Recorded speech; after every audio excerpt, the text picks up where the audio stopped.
there are over 3 million files they're reporting that just been released.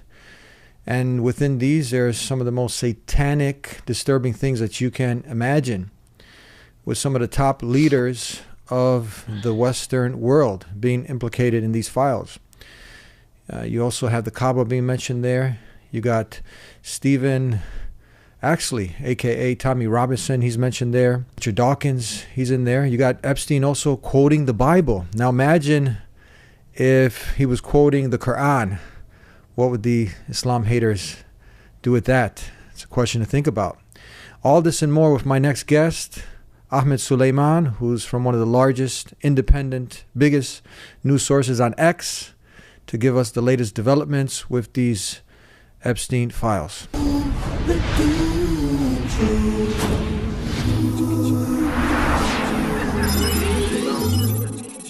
This is the Dean Show. This is the Dean Show. This is the Dean Show. This is the Dean Show. This is the Dean Show. This is the Dean Show. This is the Dean Show. Appreciate it. Thank you so much for having me on, and looking forward to speaking about this. It's been shocking in terms of the content that's been released within the files. Mm-hmm. Tell us, how you doing, Ahmed? It's good to have you back. Yeah, Suleiman, and yeah, it's really good. It's really good to be here. Tell me, would you classify this as the or one of the biggest scandals in U.S. history? Without it's up there for sure. In human history. Yeah, it's up there for sure. Just in terms of US history, obviously we have the assassination of JFK, we have 9/11, we have the USS Liberty. So there are key incidents that have happened in the past that basically have been huge. But the thing with those incidents were we only ever found out the truth about them, the reality about them, after the fact. JFK was 60, 70 years ago. We only now recently, maybe in the last 5-10 years, have been finding out the reality of what actually happened there. The USS Liberty was around about similar time. We only recently start finding out the reality of it. The 9/11 was about 25 years ago. We only now have started finding out the reality of it. But with this, Jeffrey Epstein was within our lifetime. His interaction and engagement is with people who are alive now. And therefore, it's the biggest scandal that's happened because we're witnessing its revelation and the implications of it in real time. And a lot of this has happened, remember, after the Great Awakening, after October the 7th, when the people have found out the reality of the situation in terms of who the power brokers are, the impacts, the blackmailing rings. And so this fits in with that. I think the negative of this is that it's kind of shown at the weakness of humanity in a way, because even though everyone is quite rightly upset and angry about what they witnessed, in the problem with it is when we have this information, and we're going to go through it, when we have this information, we realize that there's nothing we could do about it. Like, there's not going to be any prosecutions, there's not going to be nobody's even resigning hardly. I know Madison was one person in the UK, or a couple of people have resigned, but generally speaking, the large amount of people, there's not going to be any impact or implications for being in the Epstein files. And I think that's the greatest problem, because it's basically telling us we can commit these crimes, we can do these blackmailing operations, we can do these satanic rituals, and there's nothing you can do about it. Can you let us know, for the audience who they've heard Epstein files, but for those who are not really understanding, what does this mean? Like, give us the whole operation, how this honey trap, they call it. How is this working? What's it all about? Yeah, I mean, look, with Jeffrey Epstein, I'll basically give you the overview, and then we'll try and go backwards. So with Jeffrey Epstein was somebody who, in my view, was working for Israeli intelligence, was working for Mossad. And this is something we've been saying for a very long time, and people called us a conspiracy theorists. But in the current revelation, it once again indicates the same thing. Within the Epstein files, quite clearly, Jeffrey Epstein says Mossad killed Robert Maxwell. Robert Maxwell is the father of Ghislaine Maxwell, who was the woman who was with him, who was basically honeypotting people, or bringing these girls in, or bringing these children. She was the recruiter. She was the recruiter, exactly. What happened to her? She's still around? Well, that's interesting. She went to jail, And then just now, about 6 months ago, I believe, under the Trump administration, she was still in jail, but they moved her to a more like high-end jail where it's kind of for the rich people, and so almost, they say even it's like a weekend at the Hamptons. Like it's a very luxurious type of prison is where she was She's got moved all up. the secrets.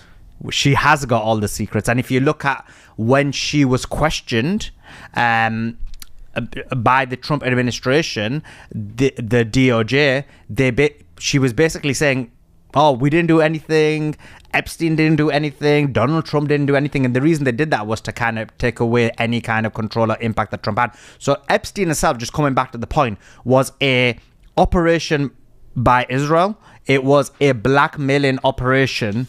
And if you look at it, he was connected to the elites. And if you look at, what's his name again? Epstein's background, he came from nothing. He was a mathematics teacher who even with it, and even then he was uneducated. He was given a job in a specific college for no reason. He didn't have the qualifications. And if you see Les Wexner, basically, again, another Zionist asset, was basically fundamental in basically his career, the development of his career, and bringing him forward. And so what you had is over time, this guy basically got connected to very powerful people, whether it was politicians, whether it was rich businessmen, whether it was journalists, whomever it was, whether it was prime ministers, presidents, United Kingdom, Israel, United States of America, whomever it was, he got a huge amount. Saudi Arabia, the GCC countries, whomever it was, he basically had a huge amount of control over these people. And now we've seen through the revelation that these people were within the Epstein files, and it kind of shows why the narrative over this time has been very much pro-Zionist. It shows why you basically had very pro-Israel policies, because the Israeli government, or Zionism, has three main components. One is the blackmailing operation. The other one is obviously financial funding. And the third one is career progression. So through these mechanisms, they're able to control society. But the blackmailing operation, the Epstein files, is extremely important. If you're not on the files, in my view, you're not going to progress in life. There's going to be something they've got on you. With that, if they don't have something on you, they'll never let you progress. They'll never let your business do well. They'll never let you be a prime minister, a president. They need to have something on you, because there's going to be some form of control. And if they don't have it, you're never going to get that position of power.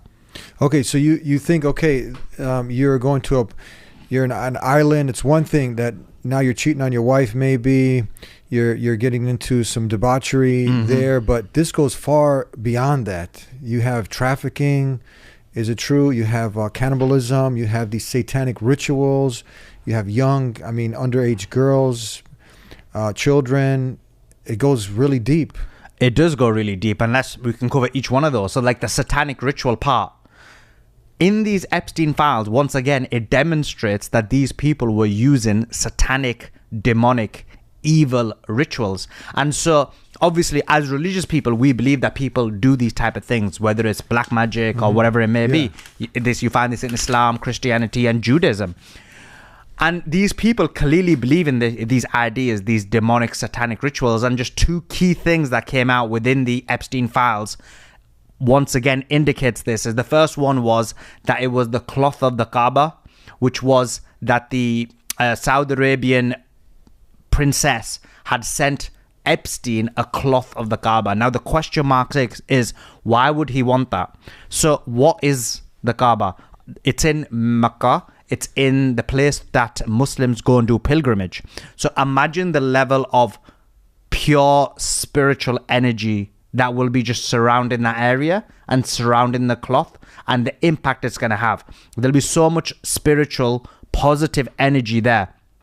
And then that's through prayers, because prayer is powerful. It's very powerful from a spiritual sense, that spiritual impact. It's from people, getting connected to God. All of these things will cause this huge amount of kind of spiritual energy.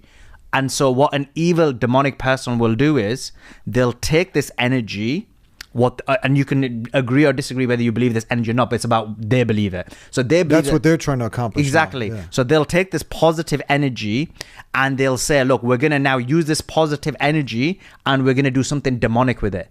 And that'll be the ultimate evil. So for example, some of the things they do is, within black magic, is they'll take the Quran, which again is the most pure thing. It's the speech of God, right? And they'll take that and they'll put it, they'll put like dirty blood on there, women's blood and so. So that's a way of taking something that's pure, something good, something very spiritually positive energy, and putting something evil and demonic onto it to create this kind of evil, demonic, satanic ritual. So that's clearly why he's taken the cloth of the Kaaba in order to basically do these demonic, satanic rituals. So that was the first thing. The second thing was, there were some Mormons, and he wanted basically, again, he helped some Mormon family out, and then the youngest child, they said he wants the blood of the child to be sent to him on a monthly basis. So again, why would he want the blood of a Mormon, the youngest child of a Mormon? Again, because he wants to do these kind of satanic rituals. Mormons, as you know, are very strict within their religion. They don't take drugs. They don't do like a lot of the debauchery. They're very strict, right? This is the reason why a lot of Mormons are in the intelligence services, whether they're in FBI, CIA, Mossad, because they're key assets. First, in terms of the impact they have, but the second thing is because they don't get into these type of things. So from Epstein's perspective, this is pure blood. It's a blood of a Mormon child, a female, and then they'll use that and take it and again, once again, do satanic rituals. And so this is what these elite people do. It's this demonic, satanic debauchery. How do we know go back to the Kaaba? How do we get that information about the Kaaba? Where does it come up? In the emails? Yes, it's in the email. It's an email from a Saudi woman, and she's basically so what the email says is, so we're seeing correspondence with who? With Jeffrey Epstein? Jeffrey Epstein himself. That's right, yeah. And this is verified. Those are his emails. Yeah. And he's emailing this lady you're talking about. And it's also the entire process of where it goes. So it goes from Saudi to, just from the top of my head, from Saudi to Miami, I believe, to his island. And it's showing in those emails, you see the Kaaba there. The logistics. Okay. Yeah. So he's trying to get that so they can do whatever. And there was some kind of structure there that they repainted, and it was set up like it was the house in Jerusalem. Didn't they have something there before they changed the structure? But they had some kind of building there at Epstein's Island. Yeah. Oh, yeah. I get what you mean now. Sorry. Yeah. So in Epstein's Island, he's got a lot of this. He's got like these artifacts. Yes. Whether it's indicative of Islam. He has the same for Christianity, and he has the same for Judaism. And again, my view is that he's basically got those because, again, they want to create this kind of, they want to basically, again, it's the same as like, when they do things with the Quran. Yeah. It's just doing these satanic rituals over things that are considered religious sacraments. Kabbalah. Yeah, well, Kabbalah is a form of witchcraft. It could be, yeah. It could be, yeah. Yeah. It depends. Okay, yeah. So then tell me, how did they get all these videos, pictures? How did they get all of this? You're talking about the Department of Justice? Yeah, how did they get all of this? So the way they got it was either through basically investigation. They got it through, remember, Epstein was investigated quite a bit. Remember, he was arrested. Remember, he allegedly killed himself in prison, which obviously no one believes. So they got a lot of the information through there. What happened was Jeffrey Epstein's own estate released information, I believe, about 3 or 6 months ago, based on the demand from the House Senate Committee. So that was released separately, but this one was information that the DOJ got through investigation, got through interviews, got through disclosures. So that's how they got a lot of this information. And in terms of the information that was released, they've only released, as you said, 3 million documents. Apparently, that's only 50% of the documents. Wow. And so what that means is we've still got 50% more left. Now, what's interesting about these 50% documents that have been released is, largely speaking, if you look at the names within the files, we already knew a lot of those names already. So there's not many more new names. What's different about this is we've got more depth and breadth in terms of the information. So we find out more deeper information. So, for example, we find out that, for example, Epstein's aware that the United States of America created ISIS. So they're talking about how United States of America created ISIS. Or, for example, in the emails, they talk about how they want to destroy the 7 countries, the same 7 countries that are in the... It's in the email. That's in the clean break memo. Or, for example, it's talking about Mossad. Or, for example, it'll talk about how Mossad is how he's connected to Mossad and how he's like, I'm not a Mossad agent, ha ha ha. Or, on the other hand, it'll talk about how him and Steve Bannon really love... Tommy Robinson. And why that's interesting is because Steve Bannon is someone who supports Tommy Robinson. Tommy Robinson, again, is somebody who's pushed by these Zionists. And again, it shows how this interconnected web is. So all of these things, what they do is they give us more information about what we already have. Trump's connection to the Epstein Island, Trump's connection to these women, how there was some communication with Elon Musk and these type of things. So we're getting more information.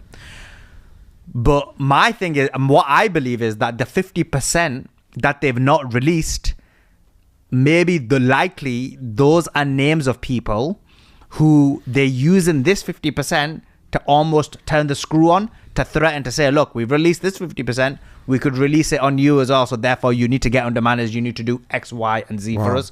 So I think that's what's really happening there. You mentioned this individual, Steve Bannon. Yeah. He's been somebody who usually when he's out there, he's maligning and talking negatively about Islam. That's right.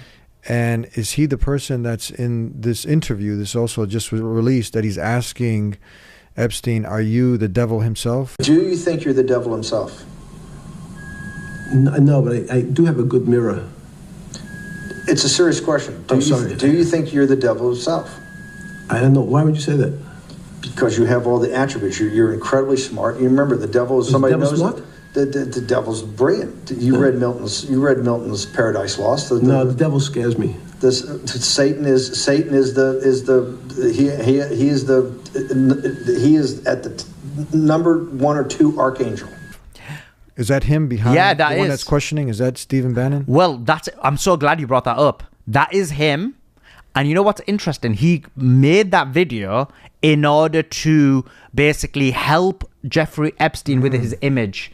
To be like, look, your image isn't great right now. You got arrested. There's people speaking about you. Let me do this interview in order to kind of reimagine your image, to try and bring a positive outlook on your image. And in reality, one of the things hardly anybody's speaking about is, Steve Bannon's interview with Jeffrey Epstein. It's well known that those interviews are 12 to 18 hours long. He's not releasing those tapes. Do you know how long ago those were? I believe it was a few years ago. Okay. Yeah, a few years before he passed. And so he's not releasing those videos. And so he's got 12 to 18 hours of content where he's interviewing Jeffrey Epstein. Why is nobody asking him to release it? What did Jeffrey Epstein say in those interviews that is, we need to know. The public needs to know. Instead, what he did from them 12 to 18 hours of interviews is he's taken this, this 1.5 hour that you're referring to, he's taken that out as an edited outcome in order to positively frame Jeffrey Epstein. But where's the rest of the videos? Steve Bannon's a Christian?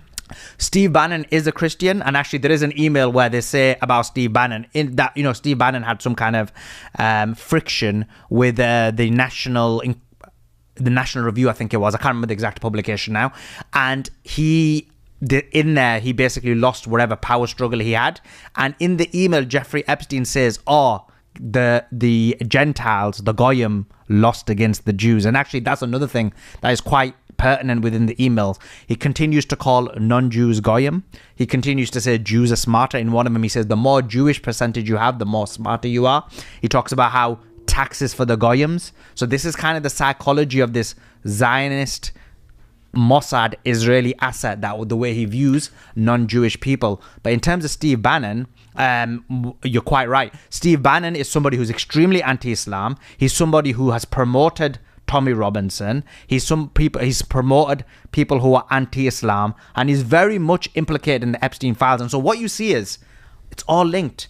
Epstein files, people who hate Islam, all of these people are just linked within this kind of grouping. And it's similar to what I said in the last show I came on with yours, that there's two main factors when it comes to Zionism. One is obviously to oppress and take and steal the land of the Palestinian people, to expand, to take control over Western society. But the second component is to be anti-Islam, because they know that when you're anti-Islam, you manufacture consent from the West, from Western society, in order to basically destroy the Middle East and so that's the reason they demonize Muslims. And as I mentioned previously, the foreign ministry of Israel did a study, and they said, how can we change this perspective, this negative perspective that people have on Israel? And they said, guess what? The best way to do so is to promote and push anti-Islam hatred, and that's why you're seeing that accelerate. Was he there on the island, Bannon? Steve Bannon, was he in the island? I can't remember, you know. But they're buddies, they're friends. Highly likely, but I just can't remember that one. So you would think he's there, but Jeffrey Epstein was convicted in Florida at one point. So this is after that conviction, is that correct? That is, yeah. And all of these people always claim that they never had any connection with Epstein afterwards, but they did. But I mean, it goes back to just consistency, because the reason I asked he's Christian, because now he should be held at a higher standard. You're Christian, you have certain morals, ethics, but over here you're actually defending the devil himself, the way you called him. Yeah. So you're actually now implicated in this, and at the same time you're over here espousing certain values and whatnot. Just contradictory. It's hypocrisy. I mean, I agree with you, but unfortunately we do have many people in the Epstein files who purport to be religious. I mean, we've got the leader of Dubai in there, UAE. We got the leader of Saudi Arabia in there. So we got many people who are influential, powerful, who are in there as well. So you have presidents after presidents. These are some of the biggest icons, the biggest influencers, the movers and shakers of the world, implicated in these files. Yeah, you've got... We always knew about Tony Blair, but today's release showed that Rishi Sunak was somehow connected, the recent Prime Minister of the United Kingdom. You had Tony Blair, we had George Bush, who we were all aware of. Bill Clinton, we were all aware of. Donald Trump, we were all aware of. But in this new files, it implicates Joe Biden as well. So almost every president, almost every prime minister, it doesn't matter which country, Ehud Barak is in there, it doesn't matter which country you look at, a large part of the leadership are within there. And it's just a bit weird. Like, you'd think that, for example, you take the leader of Saudi Arabia or the GCC countries, you'd think they'd have the access that Jeffrey Epstein gives them themselves within their own countries, and yet somehow they were basically friends with him. So I think this human trafficking ring is happening for sure. This abuse of women and children is definitely happening, but I think there's something more to it as well. And I do think that there's this kind of evil, demonic nature to it, is the reason why people are going to the island. And remember, he didn't do these things just in the island, he used to do it in other places as well. But I do think there's something an extra dimension to it, because some of these people have access within their own country, so why would they go there? Are they feeling, because now they're in international waters, is that right? They're outside of U.S. jurisdiction, that they can get away with certain crimes? That's definitely going to be a factor, but I was talking more about like people like from the UAE or Saudi Arabia or these type of people. But in terms of, yeah, for sure. So that's going to be another factor. There's going to be a factor where there's privacy, because obviously we know there's mass surveillance in the United States of America. There's mass surveillance in the United Kingdom through the Patriot Act, through the Terrorism Act, things they pushed in after the war of basically the war on terror, which was just 20 years of basically harming and abusing and killing as many Muslims as possible in the Middle East. But they also use that to do mass surveillance in the United States of America and the UK, and to basically take people and put them in Guantanamo Bay, or in the UK arrest them without any opportunity for a lawyer or trial. So there's a lot of surveillance, and so they like to go to these islands, they like to go to these off-the-grid places, because there's no surveillance, there's no way. But little do they know, good old Jeffrey Epstein made sure that he was taking pictures and videos of them. Are they supposed to release the other 3 million that weren't? Legally they meant to. They're supposed to? Because remember, Trump wasn't releasing them. Kash Patel came out, the leader. This is the most disgusting thing you can think of. Kash Patel, who is the current director of the FBI, Donald Trump, J.D. Vance, Donald Trump a bit less so, but the rest of them, they all, during the run-up to the elections, were talking about how they want to release the Epstein files, how it's one of the most horrific and horrendous things. They want transparency.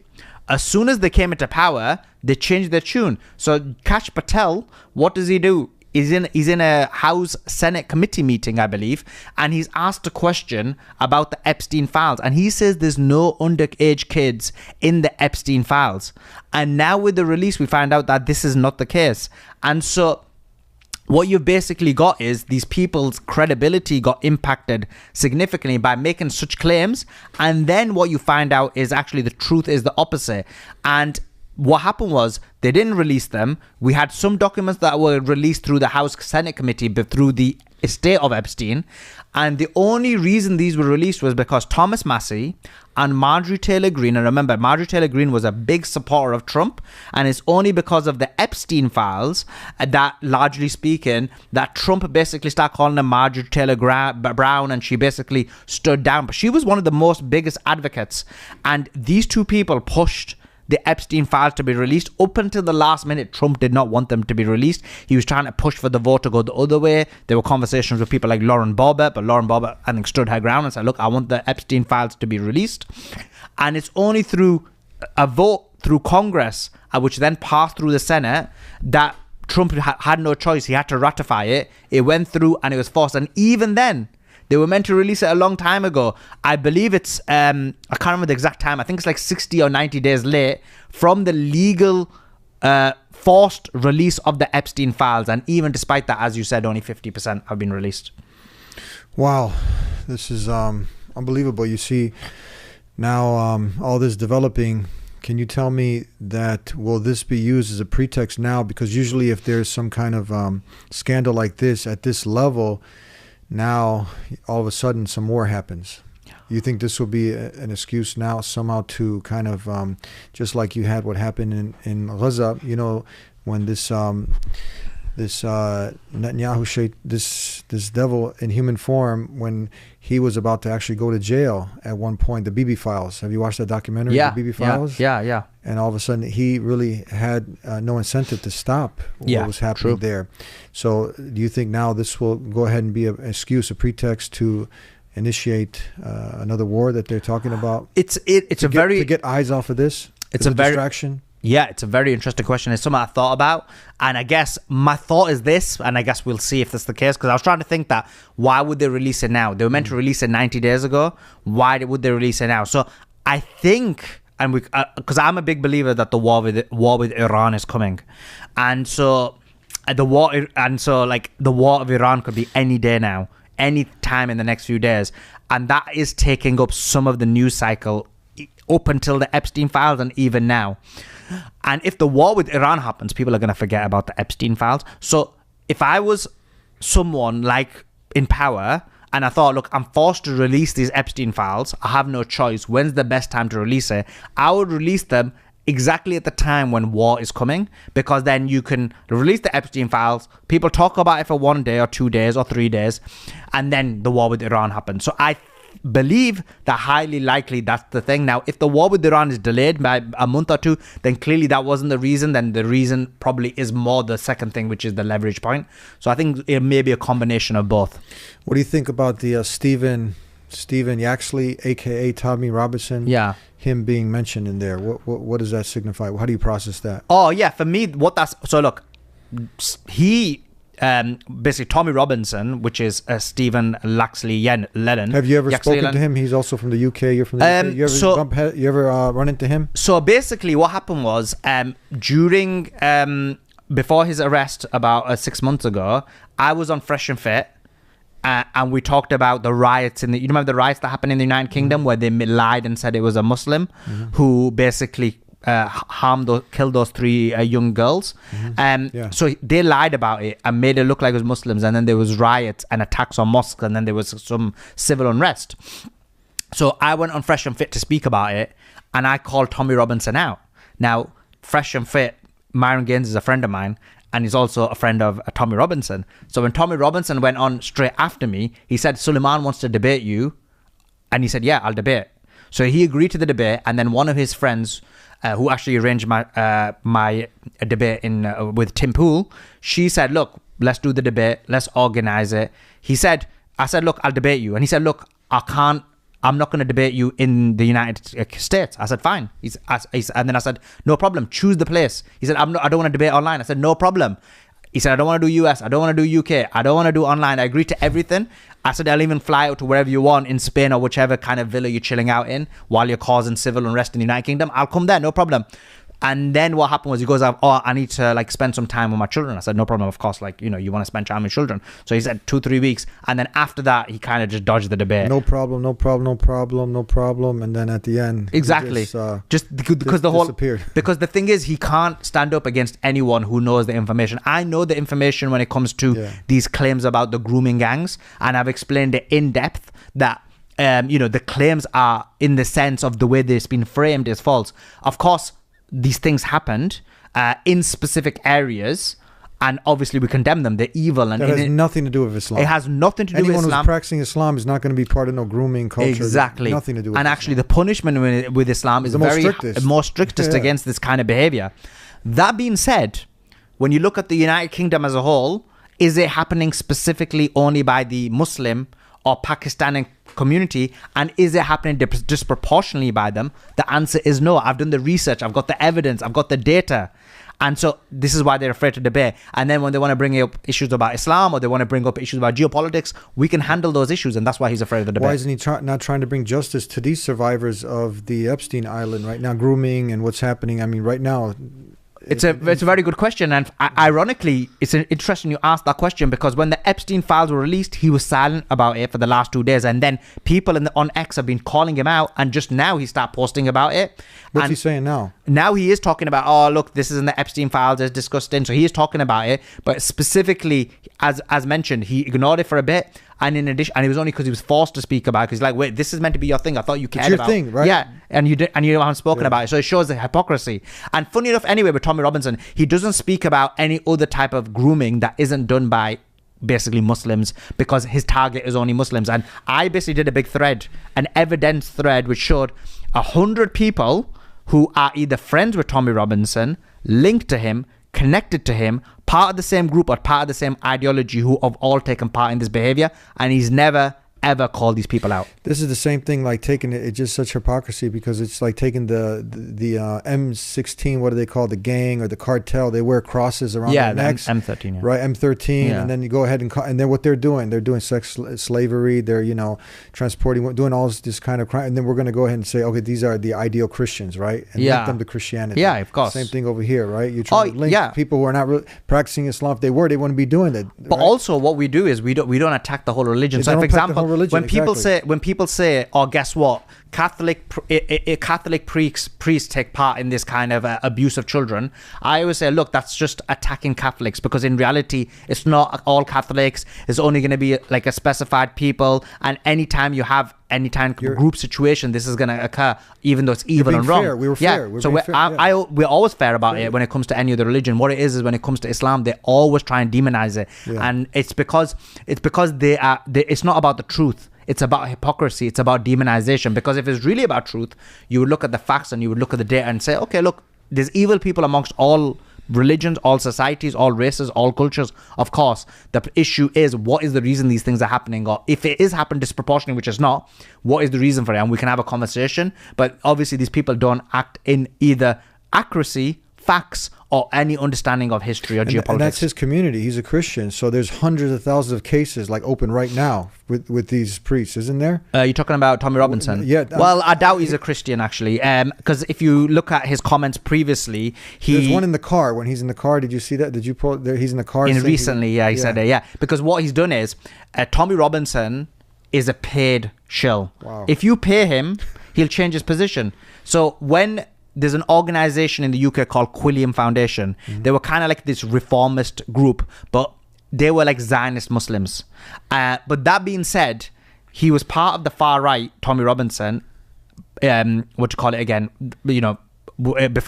And then Quilliam Foundation gave him a 2-year contract. And he takes the 2-year contract and he says, I was wrong. I apologize for the extremism from my group.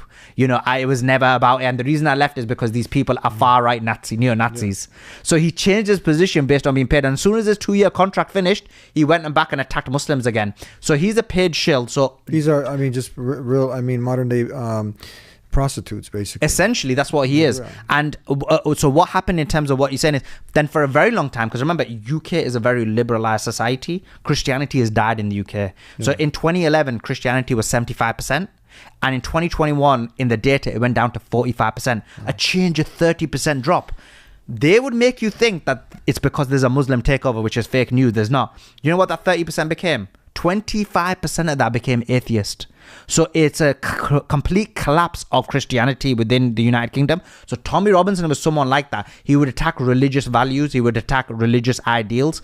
And in addition to that, he would say, oh, I don't really believe in God, but I'm like, so that's what he'd say. But recently what's happened is over the last year or two, there's been a big resurgence in the United States of America in terms of Christianity. You've seen a big surgence of Christian nationalism. And so because he's seen that, he thinks, oh, let me mimic that. And so that's why you saw the video in the car and you saw him start to wear the cross, because he thought this is a good way of kind of, again, grifting. And so he is a grifter, because people use that word all the time, but he grifts wherever the trend is. Whereas we are consistent in our positions irrespective of what it is, unless you're wrong. Like if you put something out and you realize, oh, wait a sec, I was wrong about this, let me just say I was wrong and this is my view, but it's not. He'll change his position based on whatever the trend is.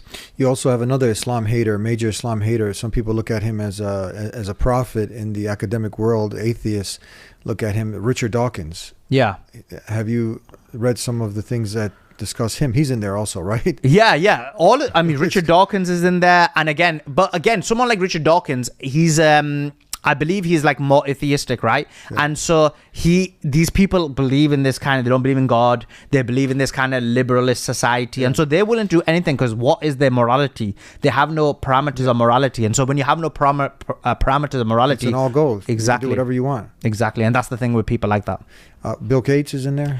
Bill Gates is in there. And Bill Gates we've known about. If you remember his wife, Bill Gates' wife, Melissa Gates, has spoken extensively about how evil Epstein was, some of the evil actions he did, some of the evil things he did. Bill Gates, as you know, was again taking part in a lot of the horrific, horrendous behavior within the island. He was someone who was extremely close to that. But in addition to that, Epstein would fund some of Bill Gates' projects. And so all of these people are interlinked. And you look at Bill Gates and like a lot of the things he's done in some of these different communities, which initially seemed like he was doing charitable things. And now when you look at it, it was a lot of these kind of, evil, demonic things. And why I mean that is this. Look, it sounds like I'm using that word a lot, but it's because we're talking about these people. So like one of the things that Bill Gates is looking at is, control of the weather.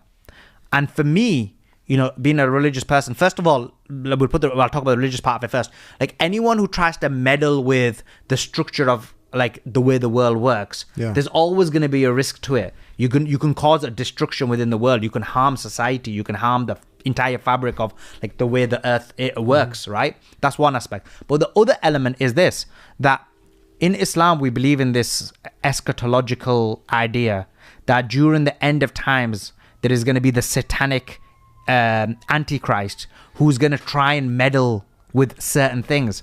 One of the things that the narration says that he's going to try and meddle with the weather.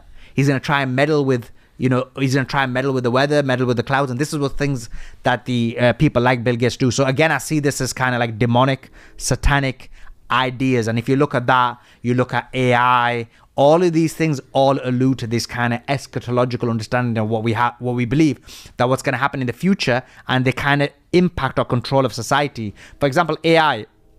You look at people like Bill Gates, you look at people like Sam Altman, you look at people like Elon Musk, you look at people like all of these Zionists, they all having a rat race towards who can accomplish AI or who can be the most advanced person in AI. Why is that though? If AI is so powerful that it's going to have a mind of its own, which I don't believe it can, because I believe they'll never have consciousness or soul. So if you believe that the AI can do it, why is there such a race for it? Because you're going to end up with the same conclusion. The reason for the race's reality is because I don't believe AI can ever have that. In reality, what's going to happen is whoever controls the most powerful AI controls the world.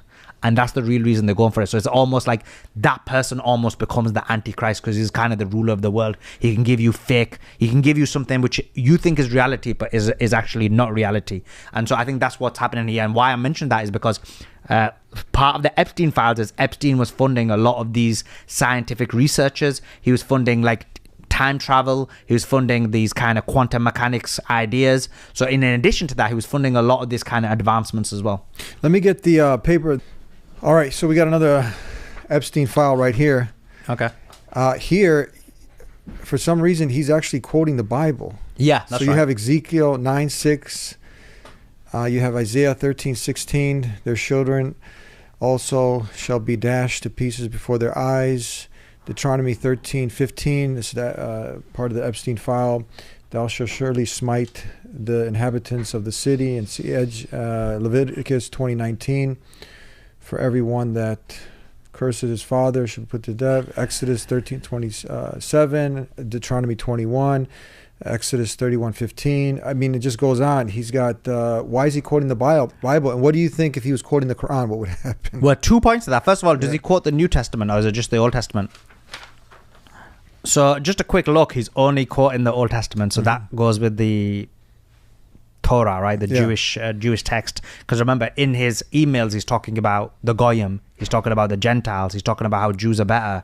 He's talking about how what is supremacy. that? People hearing this word for the first time, Goyim. What does that mean? So Goyim is a basically a negative term that is used against non-Jews. So, for example, if you're a Jew, then a non-Jew is a Goyim. It's like saying infidel. In Christianity, you got the word infidel, right? It's like saying that, but it's more like in the view of within Judaism, someone who is Goy, because the real word is Gentile. So Gentile is non-Jew, and so Gentile is the non-Jew is kind of like the more academic word. That's probably more close to infidel. Goyim is a kind of insulting way of saying, oh, he's a non-Jew. Okay. So he's using that a lot in his terminology. So it's almost the demonization of non-Jewish people, which again demonstrates Jewish supremacy, and it shows that he actually believes in this idea of superiority of Jewish people over non-Jewish people. And one of the things Jeffrey Epstein, and one of the things, because he was a Jewish man, and one of the things we believe is, as Muslims, I know some people end up falling in the trap and they don't end up believing this. Some Arabs do, but generally speaking, we believe that. But what we know within Islam is it doesn't matter if you're a Muslim, Christian, or Jew. It doesn't matter if you're white, black, brown, or yellow. It doesn't matter what race, religion, creed, ethnicity you are. All man is equal. God has created all man equal. Nobody has a special soul. No one has a special rights. Everybody can be saved by God as long as you believe in God and you don't reject him. And so that is what Islam teaches us, right? But clearly there is this idea of supremacy among some of these people, and so that's first of all extremely problematic. The second thing is he's quoting the Torah, and obviously he's talking about specifically he's quoting him that demonstrates his kind of connection to the religious aspect of his belief system. But these specific verses are violent verses. He's quoting verses that are in this context that are very violent. Why would he be doing that? That's again a very, very good point. A very good point. For example, he's saying, slay utterly old and young, both maids and little children and women. And that's what they were doing. Exactly. So he's using biblical text in order to harm people. And not just biblical, I think it's even the text from within the Torah, to basically abuse people. And I think you made a very important point. You said that if this was a Muslim, if Epstein was a Muslim, first of all, the situation would be totally different. We would be locked in our houses, right? There would be mass surveillance at an extreme level if this had happened. The second thing is if a Muslim had used religious texts to basically abuse and be part of some kind of blackmailing operation, a human trafficking operation, an abuse of women and children, it would be at an exponential level. And the other thing is, if a Muslim had done this, what would have happened? Me and you would have had to come on a podcast and say, look, this person does not represent Islam, does not represent Muslims. He's taken these verses out of context. Those verses don't say those things. And actually, there's nothing in the Quran that says anything like this anyway. But, we'd have to do an explanation. We'll say that they've done a snippet, it's out of context. No one's even mentioned it. No one, actually, until you mentioned it. I did read it, but I didn't kind of realize the significance of it until you mentioned it. So I really appreciate that you did actually highlight that point, because in reality it does signify this, first of all, dual situation that we live in, where we have to basically almost explain when people act in the manner. But the second thing is, why is it that this guy who many people didn't believe was religious, but now we find out he's extremely religious, is connected to these billionaires, is what's very important to him is his his Jewish identity, and then obviously what's very clear to him is his religious identity as well. And I think these are important elements that should be discussed. Very, very important. Yeah, absolutely. So when they say, Islam is not compatible with the West, and now you got the prime leaders of the Western world all being implicated, and the majority there are from the Western world. I mean, you mentioned some also from other parts, but the point here is when they say that Islam is not compatible, we say, yeah, it's not compatible with the trafficking of children, which you have here, the rape of and pedophilia. This is there. There's racism, blackmail, conspiracy, these satanic rituals, torture, human sacrifice, this black magic that if you're caught doing that, you can be unalived in Islam. This is all not compatible with Islam, but it's obviously compatible with these people who are there because they're attending, they're a part of it, and it's all being uncovered now. Isn't that something that's ironic? You have people who are attacking. Many of these people, they attack Prophet Muhammad. They don't sit there, read his life. They don't study Islam. They don't ask questions sincerely. They just want to go ahead and insult. And now you have all of this stuff being uncovered. You won't see any of this stuff that we promote. Be anything we want to stay far away from all of this stuff. Yeah, far away. Exactly. But these are some of your biggest icons, political figures. And we still can't bring them to justice. Exactly. And it comes back to the point that we said at the beginning, right? Which is you can't get into these positions of power without selling out. You can't become the president of the United States unless you sold your soul to the devil. And it quite literally is selling your soul to the devil, because based on these satanic rituals, based on these evil demonic things that people partake in, based on, as you said, abuse of women and children, all of these things that are basically happening, these are basically being done based on these satanic rituals. And so what it means is, actually, if you see anyone who's the president of the United States of America, or the UK prime minister of the UK, or a leader of any country, it's highly likely, almost always, a situation where they've already sold out. Because if you haven't sold out, you're not even going to get in that position. So it's an automatic situation where they've created it, and it is a blackmailing operation that occurs. Or it's a situation where they pay people. But even paying is not enough, because you can pay someone, but they could switch up on you. But when you've got the blackmail, when you've got these evil, demonic, satanic rituals, and you've got this blackmail where you've been abusing people, they can use that against you anytime. But the problem we've got now is that they released it and nothing happened. And that's the biggest worry for me. I had a look at this debate you just had at the Tim Pool podcast. Yeah. And there was two people. It was like 2-on-1, basically. Yeah. And the one guy, the one evangelical Christian, and again, I'm always trying to invite people who are open-minded that we can discuss, have civil conversations. And it seemed like he just was on the attack. He had certain talking points, but then when you address those things, it was obvious he just had no idea what he's talking about. The other guy, he was talking very fast. He's gifted in sophistry. Yeah. And at the end, he was bringing up what was happening in Minnesota, I believe. Yeah. Right? And we condemn stuff like that, right? These are not the best of us, people. And it's like when you look into these things, but you made an example. You said, what about the billions from these rich elites who have stolen and whatnot? Why aren't you uncovering, speaking the same? So you see a lot of hypocrisy. That's the thing. Lack of consistency. But anytime it's something with Muslims, a magnifying glass, and they use that, they exploit the situation. But you did a good job of showing this double standards of hypocrisy. I appreciate that. Yeah, look, with Minnesota, just because it's not in a debate situation, so we can explain it in a bit more detail. Like with Minnesota, obviously this Nick Shirley guy, he first of all goes on a propaganda tour to Israel. Cam Higby goes on a propaganda tour with Israel. So all these people who've gone on a propaganda tour with Israel have now gone to the Minnesota and done the kind of revelations within Minnesota. In addition to that, if you look at some of the claims he's made, and I'm not going into each one in detail, so I need to look into it. I just not had time because there's been news after news after news. But some of them quite clearly are not factuals. For example, one of them, it was exposed that he'd gone in during the closing times. And actually during the opening times, there were children there. So obviously not everything he's saying is factual. That being said, there will be some fraud. We're not just closing our eyes and saying these people can't commit crime. Of course, human beings commit crime. So there will be some fraud. That being said, something they ignored and something the larger platforms ignored and something the news ignored was, for example, there was Tyler Oliveira who went into the Jewish Hasidic community in New York and showed that they were doing a huge amount of benefits fraud. They was living on basically government entitlement, and all of that thing was happening. and yet none of these accounts spoke about it. None of them tweeted it. None of them even had it. So, for example, someone like Elon Musk, he tweeted about Minneapolis. He ignored that one. And then Tyler Oliveira, the same guy, when he did it about another community, I can't remember what it was now, he retweeted that again. So he's willing to tweet as long as it's within his propaganda position. It's not consistent position about fraud. The third thing is, I looked into New York itself.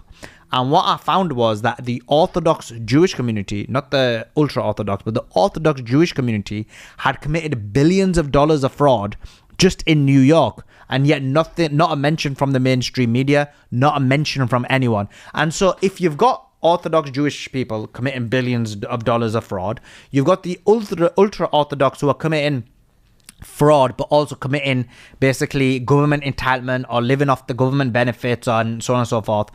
And you're ignoring that. And you're solely focusing on basically Minneapolis. There's clearly an agenda. And I believe that the reason they focused on them was because the Somali community hit two aspects for them. They hit the fact that they're Muslim, and they hit the fact that they're black, and so you'll be able to demonize them a lot more easily and a lot more better. Is there anything that we didn't cover that you think is important from these Epstein files that you think we should go over? So I would say we covered largely the important things, especially the Epstein connection to Mossad. I think that's extremely important. It kind of highlighted it even more in these files of release. Also implicated Trump a lot more. It showed that he had a connection. For example, he claimed that he'd cut off Epstein when he threw him out of Mar-a-Lago. And then we find out that actually after that, he was communicating with Epstein and that he still had a good relationship with him. We found out that Musk was communicating with Epstein as well. Musk says that I was communicating with him, but I never ever met him. I never ever went to the island, and so on and so forth. That's Musk's argument, but we know there was some kind of communication going on. And so you see all these large people who've basically been communicating with Epstein, whether it's people within the scientific field, as we mentioned, whether it's within the AI field, whether it's within data, whether it's within intelligence, whether it's within the government, politicians. He just covered everything. How can one guy incidentally cover everything? And he was someone who had a close affinity to Israel. He was someone, as you mentioned, was religiously very Jewish or Judeo-Christian, and he was someone who was ethnically Jewish and really believed in that ideology. And I think those are the important things to highlight. Where does it go from here? What do you think is going to happen? Do you think they're going to release the other three soon? Do you think people are going to be brought to justice? What do you think? What do you see happening? Yeah, it's a very good. I don't think anyone's going to be brought to justice, and I think this is going to demonstrate to us, because part of this, part of evil demonic kind of rituals is you let people know what you're doing, and so this is the biggest example of that. If you can see the level of negative energy that's going to be coming from this, wow, that you're letting people know the evil that you're doing. Millions upon millions, hundreds of millions of people now know about the Epstein files, and you can't do anything about it. It shows the power that these people have. It shows the power the elite have and the power that the Zionists have. So that's one aspect of it. The second aspect is the other parts of the file going to be released? I do expect some of them to be released in a stagnated manner when they believe that it's going to be beneficial to do so. Maybe it's basically to in a time where the news cycle is going to be looking elsewhere, or it's to leverage other people. So you'll release it about person X because you want greater leverage about person Y. So those could be different situations where they could be released, because why haven't they been released? There's quite clearly it's been ratified that it should be released, and yet we still have around 3 million files that haven't been released. Well, when you look at all this, and some people thinking like, why are you guys discussing this? Why? I mean, this is your tax dollars. This is your these are people who are supposed to be in public service. These are people now who need to be held to account. There's just so many things here. I hope lessons can be learned, but it's sad, like you're saying, that at the end, in this world, many people will get away with it. But that's why there is hope in Islam, that that, people will get away with many evil things in this life, but at the end, there's a day of judgment. Exactly. So that gives hope now to the innocent victims and others who are watching that movie, and you're like, wow, the criminal is getting away, but no. He might get away with it here. That's right. But in the next life, there's definitely accountability. That's why have you noticed people have problems sometimes with certain verses that God Almighty is talking about the punishment, vivid details, obviously of paradise, the rewards of pure, living on pure monothenes, doing good deeds, being morally upright, what's waiting for the believer to see the face of their Creator and all the rewards. But then over here on the other side, there's the punishment. It is detailed, right? And if you were to ask some of these people, what would you put these people through for what they've done to these children and everything? And they would, if you match them up, would you give them this? They'll agree with the Quran. Right? Yeah. So what were you going to say? Yeah, no, I agree with what you just said there. But in addition to what you were saying in terms of why should a person care, it's their tax dollars, as you said. In addition to that, it's the leaders of their country. Yeah. And so what happens is the leader of the country decides policy, decides decisions, decides whether to go to war. So in the Epstien files, for example, they talk about the countries that they want to destroy. And those are the countries that America and the rest of the world went to war with. The Muslim majority countries, right? Exactly. Yeah. Countries which are basically an affront to Israel, whether it's Syria, whether it's Iraq, whether it's Iran, whether it's Somalia. And so these countries... It's all linked now. Of course, it was in the Clean Break Memo, but also it's linked in this as well, and PNAC, but now it's also linked here as well. So all of this is interconnected. And so it matters to the average American, because while you're starving, while you can't pay your bills, while you can't pay your rent, while you got to work 2 jobs and work 60 or 80 hours, the reason is because the leaders, your leaders are being blackmailed and being forced to go to war where basically 2 people benefit. Israel benefits, and in addition to that, the rich billionaire corporation class benefit because the stock market increases, so and the military industrial complex benefits, so they financially benefit, and you remain poorer and poorer and poorer. The dollar gets weakened, you can't buy as much groceries, and so it matters to you because now you realize that when they're making decisions, the decision isn't for you, the decision is for or due to a blackmailing operation. And meanwhile, the Byron Donalds, it's a new one here,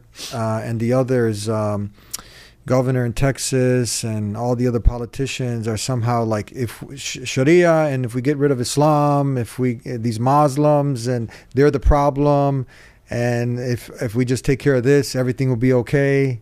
Which is ridiculous, right? Because you mentioned that debate. That guy who was sitting next to me, he was like, it's the Muslims. And when I said, like, what do you find in Islam that isn't found in Christianity or Judaism that you would say Islam is not compatible? And he had no answer. And then when he talked about action, no answer at all. No answer whatsoever. He went quiet. He was like, oh, you're doing taqiyya. I was like, this is ridiculous. We don't even have taqiyya in Islam. It's a lack of understanding of Islam, because in Sunni Islam there's no such thing. The claim is about Shia Islam, and even they deny it. But that being said, it's definitely not within Sunni Islam. No. And so in reality, you can argue that it's in the Bible. Actually, you can actually, like where Paul said to a Jew, I'm a Jew, to a Gentile, I'm a Gentile. To go ahead and win them over. You can just make that case if you wanted to. That's the key. And it's definitely within Judaism, right? So and so in reality, you can make that about any religion. I think you made a very important point there. And so. And in reality, they just make this claim, and I even said to him, I said, you're just single-mindedly just saying it's Muslims without understanding the reasoning for it and without applying it universally. And the reason actually in reality is because someone like him is a good example, because someone like him knows that if you focus on that, it's easy to manipulate an average American, maybe in Texas, who doesn't understand geopolitics, who doesn't understand the situation, maybe seen one brown person and thinks, oh, guess what, something's happening, or seen the news on Fox News and making it look like there's a Muslim takeover when there isn't. So this is all just propaganda, and so people know that actually being elected in certain areas, attacking Muslims will help you do so. So it's just a game. Do you think more people are waking up to this con, because it's a big con now? Yeah. Right? People are being duped that Muslims are your enemy, and if they just sit, relax, come meet with us, talk with us, right. It's clearly like, actually, I commend the Hodge twins. They actually had a couple Muslims on. Yeah, exactly. And they were like, wow, they're learning things that they're really surprised that it makes sense, and I can't believe we thought this and the other. More conversations like this need to happen. And I love that, because like Beck Lover and Sunny Faz doing that, I really like them a lot in that sense, because it's like, that's my view as well. That's what I want. I want communication. Yeah. I want good relationship with Christians and Jewish people. And I believe that with the Christians, there can be an alliance. And I believe that there's going to be an alliance between Christians and Muslims. And it's really important to do so to help save society. And so when people like that, Beck and Sunny, are going on and basically explaining the importance of the Muslim-Christian unity and how these religions are very similar and how, we have the same ethics and morality, generally speaking. I think it's just really, really important. And I appreciate that a lot more than, for example, kind of like these debates that go on. I think now they've almost become like a pantomime where it's almost become like, a gotcha moment, or a kind of like, people are going to just say their talking points and people end up going in camps. And I think it just causes more friction. I think being a lot more prudent and a lot more wise in terms of demonstrating the goodness that is within Islam, the spiritual aspect of it. People are struggling, right? People are struggling. People are trying to find meaning. And the way they find meaning isn't through like gotcha debates. They get it through understanding like what Islam gives you is so unique. Islam gives you the logical aspect of it, why we believe in God, the logical, rational aspect of it. It gives you rules because humans need rules.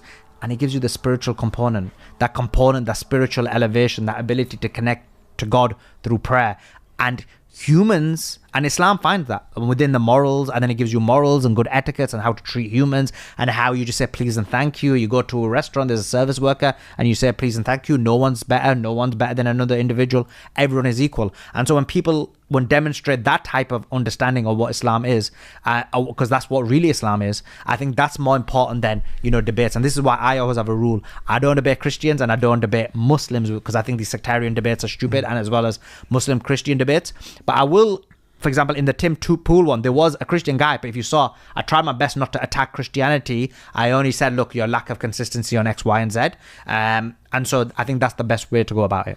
Yeah, I want them to look up this verse from the Quran where God Almighty, the Creator Allah, is saying that, and this is the Creator speaking, look at it as a potential book from God. We know it is from the Creator, saying, I've made you into nations and tribes, different colors, and to know each other, right? And the best of you are those who are the most conscious, God conscious, best mannered. And this is something that, look up this verse, it's there. Definitely. And I want to thank you. Anything else we missed? We covered. No, I think we covered a lot of it. I really appreciate you having me on. Likewise, people can go to X and check you out. Great news source there. Appreciate it. And I'm also on YouTube. I do like daily updates. Suleiman Ahmed X on YouTube as well. All right, good seeing you, brother. Appreciate it. Thank you so much for having me. All right, assalamu alaikum. Alaikum assalam.